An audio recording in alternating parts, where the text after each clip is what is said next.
Nah, cuma kalau untuk magang pertama, belajar kerja pertama itu memang aku agak ini ya, sebisa mungkin itu di bidang yang dekat dengan karakter mereka, dengan passion mereka. Karena ini kan pengalaman pertama, mungkin mereka berada di bawah tekanan orang lain ya, under pressure selain di sekolah dan ini di orang yang asing gitu. Jadi sebisa mungkin ada efek lain yang itu gue banget loh, biar nggak terlalu untuk mengimbangi tension pressure-nya itu gitu. Menurut aku tuh begitu tadinya. Nah, terus yang pertama karena dia passion terbesar itu spiritual, dia memilih belajar kerja pertamanya tuh jadi marbot masjid. Wow, Masya Jadi Allah. marbot masjid. Jadi nginep semingguan gitu di masjid, tidur di situ. Ya itu bersihin masjid, nyikat kamar mandi, nyapu, ngepel segala macam. Tapi dari situ dia jadi belajar manajemen masjid. Selama ini cuma user ke masjid ngaji, sholat, jadi tahu gulung karpet itu kapan, di vakumnya kapan, nyiapin sound system untuk azan itu berapa menit sebelum azan, matiinnya gimana untuk jaga listriknya kan. Terus nanti uang kotak amal itu gimana ininya, walaupun dia belum dipercaya pasti untuk megang ya, tapi kan jadi mengamati gitu loh. Oh ternyata begini, ternyata kesini gitu larinya. Itu dia belajar itu di situ mengamati. Wow. Nah, kalau kalau Masya yang Allah. kalau yang ketiga kebetulan karena dia tipe yang caring ya, orangnya tuh care sama teman, sama apa gitu. Jadi waktu itu pilihin magangnya di panti asuhan anak cacat, panti asuhan anak kebutuhan khusus, karena di sekolah dia juga dia dikenal sebagai sahabatnya anak-anak berkebutuhan khusus gitu ternyata. Jadi yang bisa dianggap sama guru-gurunya bisa ngeladenin anak-anak kebutuhan khusus ini dia. Jadi kalau di kelas dia pasti setiap tahun pasti dia sekelas sama anak kebutuhan khusus ya.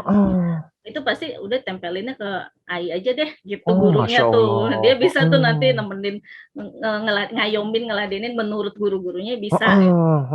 Jadi ya udah ternyata bener menikmati dia di situ, walaupun itu paling proses karena itu lembaganya udah resmi, udah besar gitu ya. Kalau jadi agak kita prosesnya agak lumayan dan ketika aku mengajukan harus bikin surat pengajuan proposal waktu itu. Dan agak susahnya karena dia masih di bawah 18 tahun. Selama ini relawan-relawan di situ udah 18 tahun dan dari lembaga mana gitu, dari kampus mana misalnya. Nah, ini kita perorangan gitu, bukan mewakili lembaga. Itu pengajuannya 6 bulan kalau nggak salah waktu itu untuk bisa di situ. Karena secara pribadi atas nama personal. Tapi akhirnya bisa di bagian pengasuhan kalau nggak salah. Jadi itu ya nyuapin, ya gendongin, maksudnya mindahin gitu dari ini ke wheelchair, balikin lagi ngajak main, ngeberesin, nyisirin, terus ya macam-macam deh ngajak main. Ternyata benar sehari 2 hari di situ, 2 hari di situ, hari kedua dia di situ, itu kan waktu itu dia kelas 2 SMP ya kalau nggak salah. Iya kelas 2 SMP. Hari kedua pulang itu, Mi, aku boleh nggak SMA tuh aku tinggal di situ aja. Aku mau tinggal di panti situ katanya. Di dekat situ kan nanti ada sekolah SMA, aku sekolah dari situ aja bolak-balik, boleh nggak? Nanti aku minta, jadi emang ada karyawan yang tinggal di situ kan pasti gitu. Nanti aku bilang aku mau tinggal di situ boleh nggak kata dia gitu. Lah serius, terus cerita ke adik-adiknya juga, tahu itu di situ ngurusin gini-gini ya, karena itu passionnya dia ya, sesuai dengan ininya dia. Ya, aku boleh nggak? Serius mau tinggal di situ, mau sekolah di situ, mau deket situ, pasti ada lah sekolah deket-deket situ. Nanti aku pulang pergi dari situ aja, paling pulang ke rumah seminggu sekali. Ya udah kita lihat nanti lah ya, kata masih lama itu. Taunya pandemi, kata pas dia lulus SMP pandemi gitu. Ya, gitu. Yang keempat kebetulan pengalaman pertamanya di kebun hidroponik sama waktu itu temen yang menawarkan. Jadi tiba-tiba gini, Umi ada kabar bahagia katanya. Kabar bahagia apaan katanya. Ini tante ini WA aku terus nawarin mau nggak aku magang di situ. Jadi buat dia kabar bahagia karena dia udah dengar pengalaman abang-abangnya nih, ini cewek. Jadi menanti-nanti ternyata waktu itu dia baru kelas 5 SD. Aku juga nggak nyangka kalau dia ternyata menanti-nanti juga kesempatan untuk belajar kerja itu gitu. Umi ada kabar bahagia, ada kabar gembira, aku ditawarin mau nggak di situ. Terus kamu, ya mau lah, Umi kapan bisa nganterin aku ke sana gitu, karena agak jauh jadi harus nginep. Kebetulan tuh ownernya yang aku kenal juga sih, ya harus nginep di situ. Dia di satu lokasi itu ada kebun hidroponik sama ada resto saung-saung gitu. Nah, akhirnya dia sekaligus ya dua bidang itu. Ternyata di situ dia semakin ngeh bahwa karakternya dia, oke, aku ternyata ekstrovert. Kenapa? Karena di kebun hidroponik itu kerjaannya relatif lebih cepat, lebih gampang. Jadi cuma Iya. mindahin benih ke baby plant, dari Iya. yang baby plant dipindahin ke tempat, kan cahayanya beda-beda tuh ya Iya. kebutuhannya, ke tempat yang plant remaja gitu, tanaman Iya. remaja, aku pindah lagi ke tanaman dewasa, tray-nya itu beda-beda lokasinya. Cuma itu aja. Nah, itu paling 2 jam selesai lah. Itu ternyata 2 jam selesai itu dia balik masuk ke kamar itu sambil bongkok-bongkok. Capek, lapar gitu-gitu. Padahal juga 2 jam kelar. Tapi begitu di resto dari pagi sampai malam, mondar mandir, catat pesanan ini nggak capek. Karena ketemu orang terus. Waktu di kebun nggak ketemu orang gitu kan. Jadi nah benar, ketika selesai dari situ kesempatan belajar kerja berikutnya tuh di daycare. Nah itu dia enjoy banget karena kebetulan suka anak kecil, biasa dititipin untuk ngurusin kalau om tantenya ada perlu, dia yang jagain sepupu-sepupunya yang kecil. Jadi dia nggak merasa kerja. Oh ini mah nggak kayak kerasa kerja nih, kayak main-main aja sama sepupu-sepupu gitu. Jadi kayak biasa aja gitu. Seneng dia di situ. Jadi gitulah. Nah, ya jadi berawal dari situ, sebisa mungkin pengalaman belajar kerja pertama itu menyenangkan gitu ya.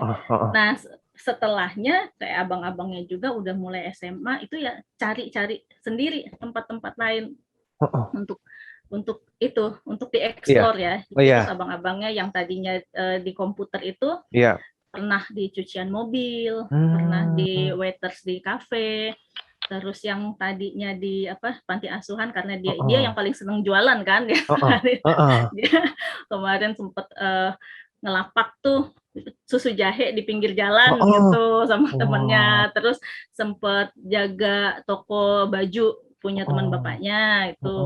Terus sampai kemarin pas pandemi ini nih anakku yang ketiga tuh katanya aku dapat kerja nih, kerja beneran katanya. Oke, di mana? Di toko HP, toko dan servis HP di Roxy katanya. Terus kamu bagian apa? Tawarinnya bagian karena melayani antar jemput ya itu mereka servisnya. Bagian antar jemput. Jadi udah sediain motor sama bosnya ini.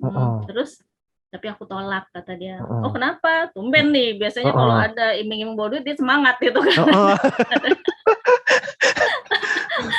Contekan aja dijualin udah contekan.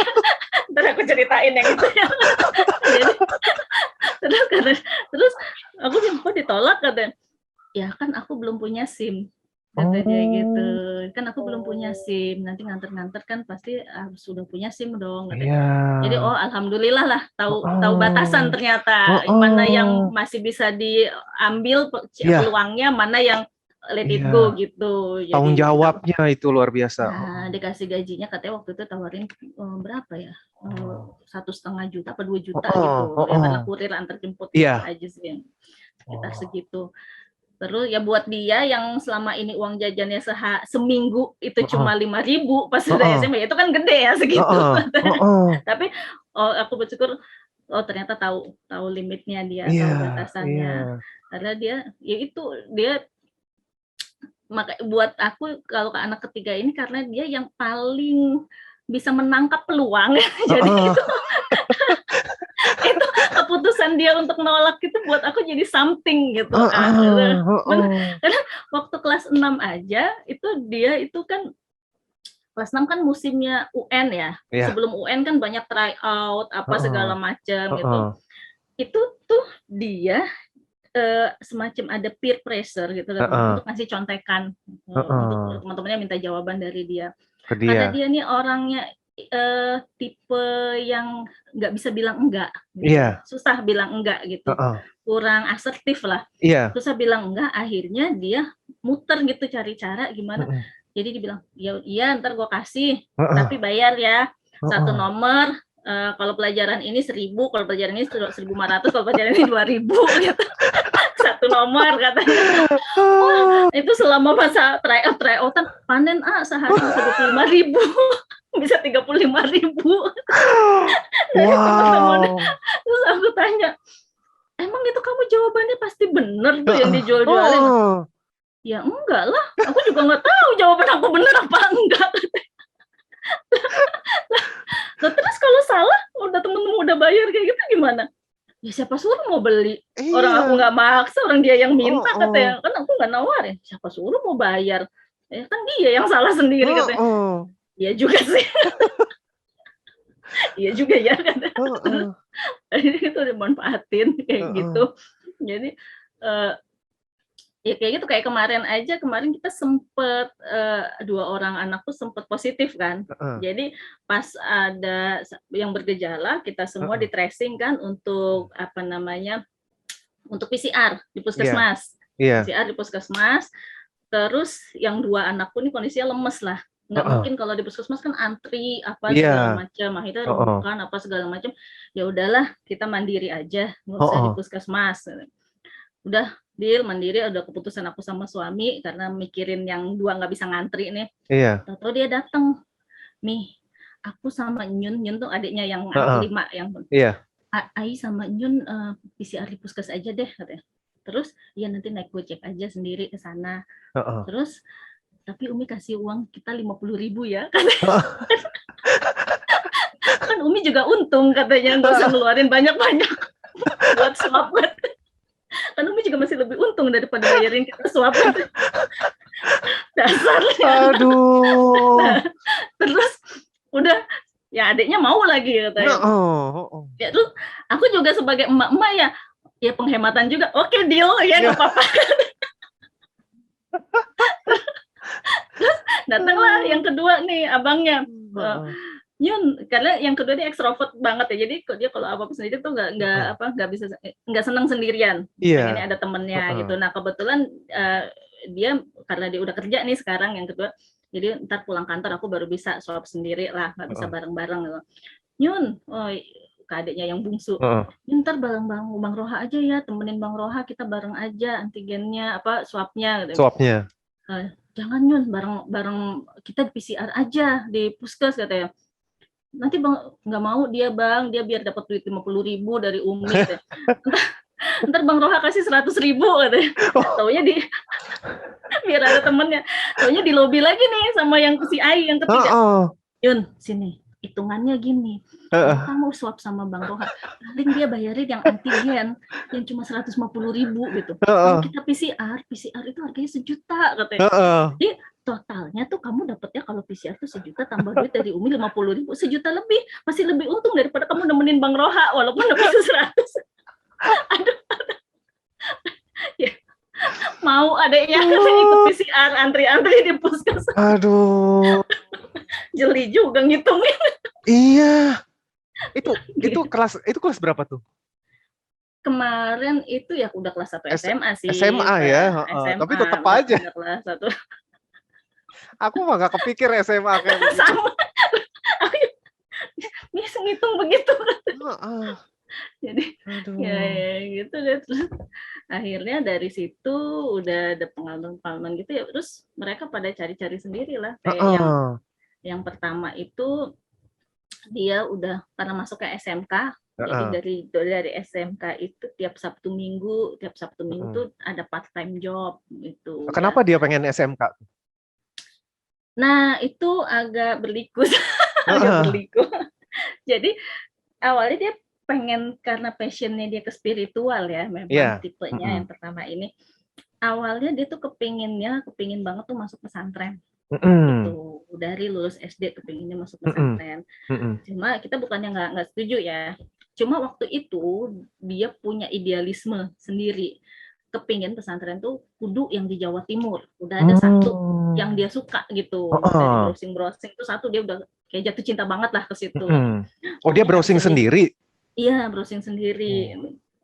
Jadi dia maunya harus ke situ gitu. Sementara kita kan mikirnya ya namanya anak sekolah nggak mungkin kita datang sama sekali selama dia masih jadi siswa di situ kan, yang terima rapot lah atau apa, nggak mungkin kita nggak nengokin 3 tahun di situ kita sama sekali, tahu-tahu udah lulus baru kita ketemu, nggak mungkin, pasti kita akan ada ke sana gitu.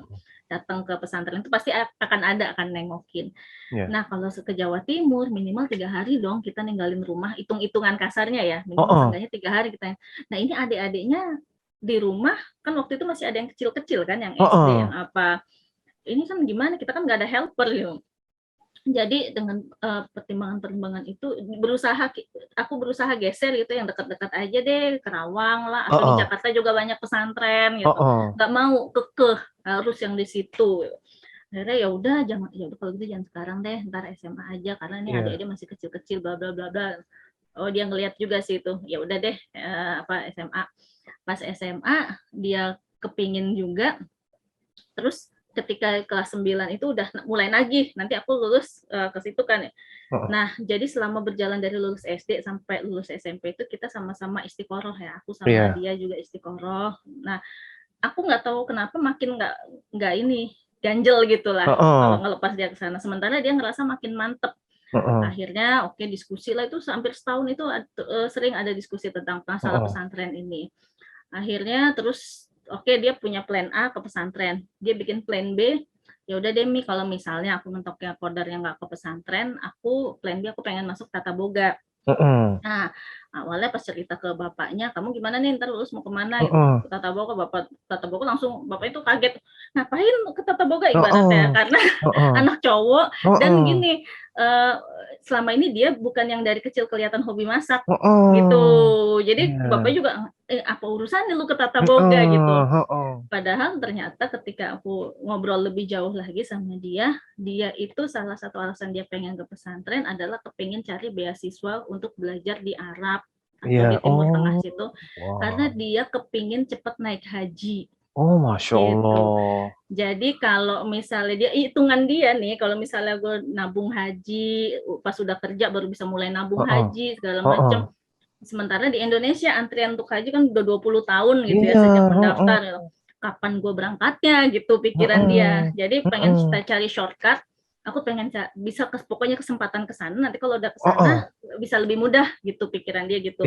Jadi kalau plan A pesantren, coba cari beasiswa untuk ke sana dari situ, karena dia tahu bahwa dari pesantren itu banyak lah yang tawaran-tawaran biasa untuk melanjutkan ke sana gitu kan biasanya.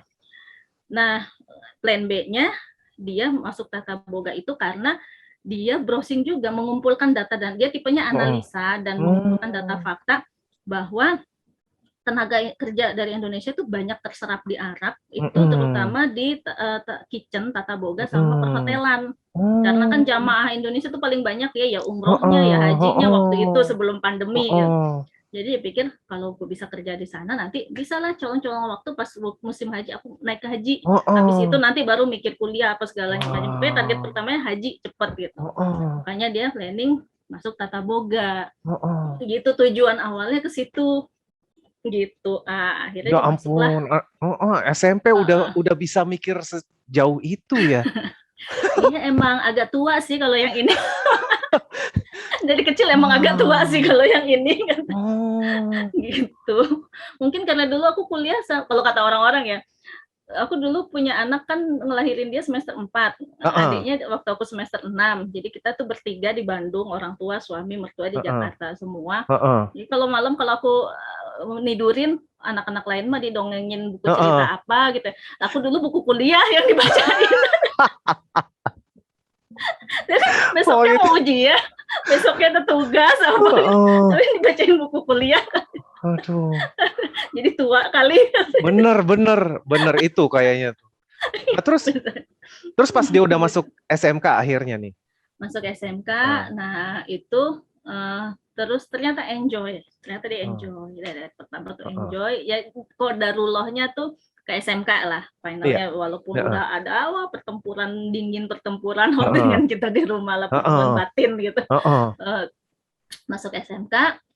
Terus ya itu ternyata di SMK itu dia dapat banyak peluang-peluang itu juga, magang part-time job itu. Jadi terutama tata boga waktu itu kan sering ya kalau misalnya ada event wedding atau event pelatihan perusahaan nanti untuk snack cornernya, untuk coffee cornernya itu kan penyelenggara nyari tuh dari anak-anak SMK ternyata. Jadi kalau di sekolah itu ada guru penanggung jawab praktikum ya. Nah, menghubungi guru itu biasanya nanti guru ini nyari dia punya di siswa kelas 2 biasanya waktu SMA atau kelas 11 ya sekarang itu punya kayak siswa koordinator. Jadi si siswa koordinatornya butuhnya berapa nanti dia nyari teman-temannya siapa aja yang mau gitu. Jadi waktu kelas 1 kelas 10 ya sekarang kelas 10 dia tuh nempelin ngedeketin koordinator yang kelas 11. Jadi tiap ada job dia kecipratan terus gitu. Wow. Nah, pas kelas 2 dia jadi siswa koordinatornya gitu. Wow. Jadi udah pasti dapat terus kan. Terus ternyata kemudian jadi berkembang ketika dia udah di TKP ketemu kan sama PIC dari yang mempekerjakan ya, PIC itu. Ternyata itu dia save nomor-nomor teleponnya mereka. Itu dia save terus secara berkala dia bilang dia punya jadwal entah sebulan sekali, entah berapa minggu sekali ya, dia punya jadwal untuk say hello ke mereka ini yang pernah mempekerjakan dia. Say hello, apa kabar Pak? Gimana kabarnya? Gini-gini. Lama-lama kalau butuh bantuan nggak ngubungin gurunya lagi, langsung ke dia gitu. Wow. Ada yang bisa. Jadi alhamdulillahnya sebelum dia lulus itu udah ada beberapa tempat yang udah ntar kamu lulus kapan, selesai UN kapan, langsung ke sini ya, nanti langsung masuk sini aja gitu. Alhamdulillah udah beberapa tempat lah begitu sebelum dia lulus waktu itu gitu. Tapi akhirnya pas lulus juga dia udah mulai berubah pikiran sih. Jadi gitu. Iya. Nah, jadi agak karena waktu itu dia punya kesempatan jadi di kelas 2, kelas 11 itu selama 1 semester itu dia PKL. PKL jadi nggak ke sekolah sama sekali nih. Itu di salah satu hotel ya, di kitchennya. Di situ dia ngelihat lah ritme kerja di kitchen itu gimana. Habis itu pas di kelas 12 dia mulai berubah ini. Kayaknya aku pengen jadi guru aja deh. Tuh berubah lagi nih. Kenapa? Soalnya guru itu kayaknya yang sholatnya paling terjaga. Jadi begitu azan bisa langsung sholat. Itu guru yang kecil peluangnya ketika azan itu dia sedang meeting atau sedang ada di lapangan ngerjain apa. Itu guru tuh kayaknya kecil peluangnya. Jadi setiap azan tuh pasti lagi istirahat. Bisa langsung sholat gitu.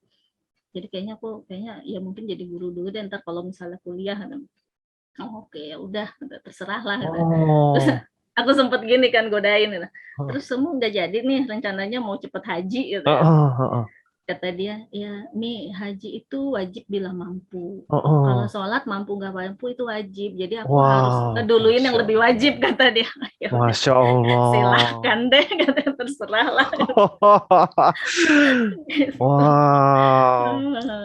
Jadi karena yang pertama masuk SMK, terus adik-adiknya juga ngikut nih kayak. Yang kedua, aku bosen lah SD, SMP, kalau SMA udah kebayang pelajarannya paling sama SD, SMP, cuma soalnya lebih sulit aja gitu. Jadi, nah yang kedua kebetulan kan karena ADHD juga nggak bisa diem ya, nggak bisa dia tuh kalau ini. Nah kalau SMA atau SMK itu kan banyak praktek, banyak apa gitu.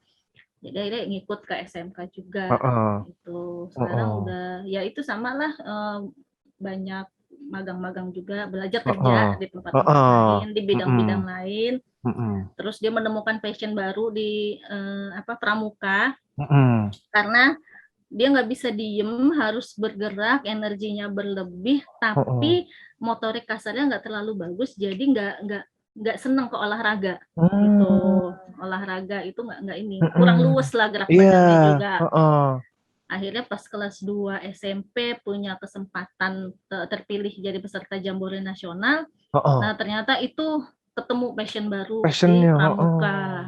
sampai sekarang masih jadi pengurus pramuka tingkat Kotamadya Oh, sampai sekarang. wow. Jadi pas lulus Masya SMP, Allah.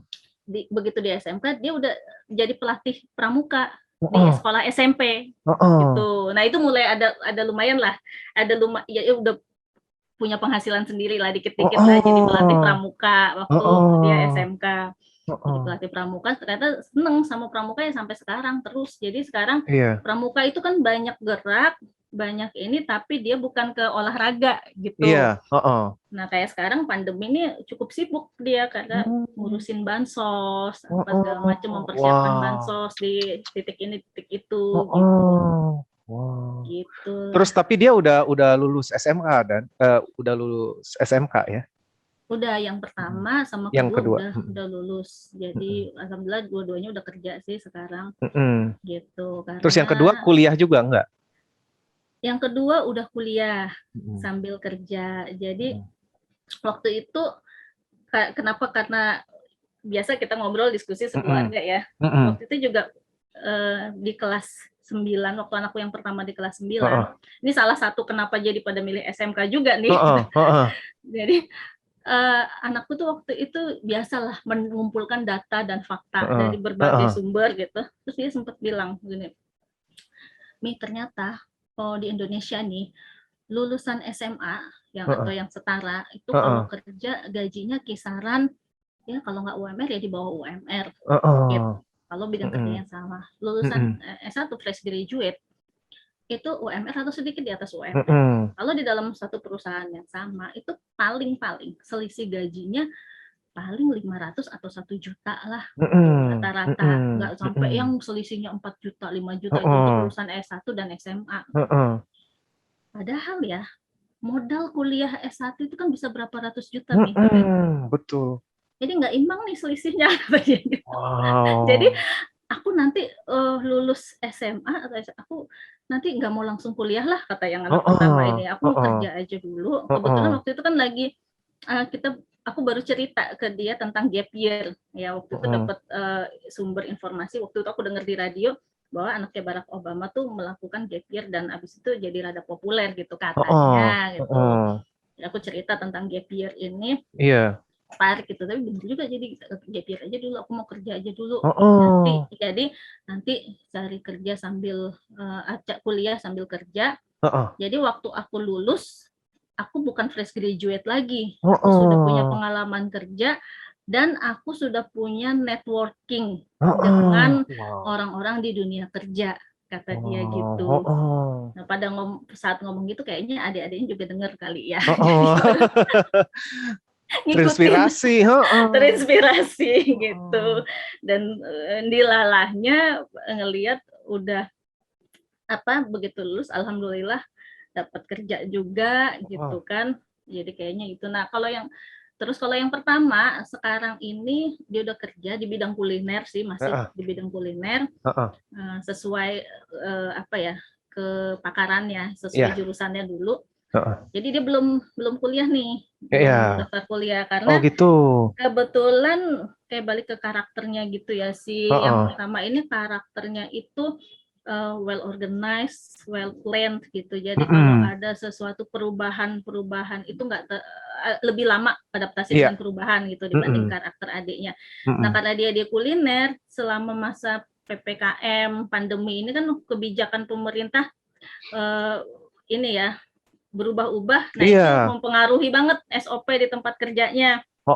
Jadi dia adaptasi lagi, makanya nanti dulu deh aku ini dikit-dikit adaptasi, kalau aku kuliah nanti aku lebih banyak lagi adaptasinya. Itu kan annoying buat dia, gitu. Sementara kalau adiknya kerjanya di perusahaan IT yang lebih settle ya, yang lebih stabil dari sistem atau SOP kerja nggak terlalu banyak perubahan, walaupun peraturan pemerintah mau gimana aja. Jadi ini juga yang kedua juga aku taunya dia kuliah tuh pas dia udah semester 2, dia nggak ngomong-ngomong sama aku daftar kuliah itu, kuliah di mana. Tiba-tiba gini, Mimi katanya, aku bulan ini butuh support katanya. Support apa katanya? Iya, soalnya duit gaji aku habis bulan ini. Jadi dia baru Ya masih belum setahun kerja Heeh, kemarin itu kan heeh. ngatur manajemen keuangan ya masih euforia lah, gue udah punya Iya, duit sendiri, heeh, belanja heeh, ini belanja itu apa segala heeh, macam, yang beli stand kamera yang sekian berapa juta gitu harganya itu, heeh, merasa udah punya, ya udah. heeh, Jadi pas dia kuliah gitu, aku dan dia ngumpulin buatku, jadi mhm, bayar pendaftaran, uang pangkat, aku nggak tahu-tahuan, heeh, tahu-tahu pas semester kedua mau semesteran dia nggak punya saving, jadi gaji dia bulan itu habis untuk bayar heeh, kuliah semesteran. heeh. Mi, aku perlu support. Support berapa? Ya sebesar gaji aku. Ya nggak bisa kalau sebesar gaji kamu, katanya. Heeh. Terus Umi makan apa? Katanya. Ah, Ya, soalnya emang kenapa? Iya gajiku ini buat bayar. Kamu kuliah? Iya. Kuliah kapan daftarnya? Kapan kuliahnya? Kata, kok kayaknya kamu, ya kan masih online ah, nih katanya. Kok heeh, kayaknya kamu nggak pernah pinjam-pinjam laptop Umi buat heeh, ngerjain kan? heeh, Ya percuma dong Mi, aku kerja di perusahaan IT. Tapi heeh. lebih canggih di sana, ngapain aku pinjam laptop Umi yang jadul. Ah, Akhirnya ya udah gini, paling gue bisa supportnya untuk bulan ini sampai kamu gajian, kamu heeh, perlu kalau perlu bensin buat ke kantor kamu beli heeh, berapa, ya udah paling itu aja, heeh, dan bensin heeh. kan nggak beli tiap hari, Ya, untuk makan bawa bekal ya, aja lagi dulu, oh kayak orang heeh. sekolah, oh ya udah ya deh gitu. Tapi kalau Umi kasih duit cash ke kamu sebesar gaji kamu ya nggak bisa, katanya Umi kan cuma guru. Heeh. Wow, Gitu. itu luar biasa itu. Aduh, benar-benar. Aduh, mandiri banget ya. Itu sampai kuliah aja juga mutusin sendiri, nyari sendiri ya semuanya. Heeh. Aduh, luar luar biasa nih Puri ceritanya. Ini sebetulnya pasti masih banyak banget yang bisa di-share ya. Cuman ini kita berhubung waktu udah cukup lama juga ini nggak kerasa ini kita Nggak ngobrol. berasa ya. Nggak berasa ini cerita bisa bisa 1 hari ini kalau kalau diterusin ya kan. Aduh, tapi luar biasa, masya Allah, tabarakallah gitu ya, anak-anaknya Puri apa buat aku sih terus terang gitu, karena aku SMP SMA jauh dari itu gitu ya, Sama, aku kemampuan juga. mandirinya gitu, heeh, Aku gitu. juga. Mudah-mudahan ini juga bisa menginspirasi ya teman-teman yang udah pada punya anak juga gitu. Luar biasa cara parentingnya Puri dan suami gitu ya. Ini mudah-mudahan di lain waktu kita bisa sharing lagi nih sama Puri gitu. Tapi untuk Amin, sementara kita amin. udahin dulu. Terima kasih banget Puri Oke. Ya aku yang ceritanya. makasih, Oh, seneng banget oh. diundang ke sini. Atas ceritanya, sharingnya, inspirasinya. Terima kasih banyak. Mudah-mudahan bisa ngobrol lagi ya, ngobrol santai lagi gitu Siap, sama siap. coklat dan kopi.